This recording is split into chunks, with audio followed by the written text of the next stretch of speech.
Under 1954 salaries and pensions act of parliamentarians central government నుంచి, 1953 salaries and pensions act of state legislature Andhra Pradesh and Telangana ఈ state నుంచి sir. జీవితాంతం 2 పెన్షన్లు 2 తీసుకుంటున్నారు. పెన్షన్లు తీసుకుంటున్నారు సార్. ఉన్నారా అట్లాంటి వ్యక్తులు ఉన్నారా? ఉన్నారు సార్. చాలా మంది ఫస్ట్ నన్ను నమ్మలేదు సార్. ఒక వ్యక్తి 2 పెన్షన్లు ఎలా ఇస్తారు?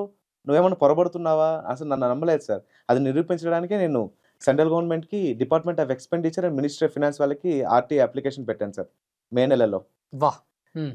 ఎవరెవరు ఎక్స్ఎంపీ పెన్షన్లు తీసుకుంటున్నారో వాళ్ళ లిస్ట్ ఇవ్వండి అని. హ్మ్. వాళ్ళు ఇచ్చారు సార్. గ్రేట్. అదే విధంగా స్టేట్ గవర్నమెంట్‌కి ఆర్‌టీఐ అప్లికేషన్ పెట్టుకున్నాను సార్.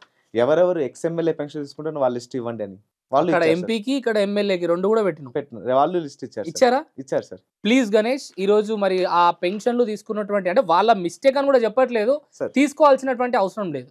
చెప్తాను సార్. ప్రజల సొమ్ము. Yes absolutely. ప్రజల సొమ్ము. సార్ చట్ట ప్రకారం వీళ్ళు ఎంపీ, ఎమ్మెల్యే పెన్షన్ తీసుకోవడం సబబే అయినా, ఆ చట్టాన్ని సవరించేది తయారు చేసేది వాళ్ళే సార్. సో వాళ్ళకి వాళ్ళు కల్పించుకున్న అడ్వాంటేజ్ సార్ ఇవన్నీ.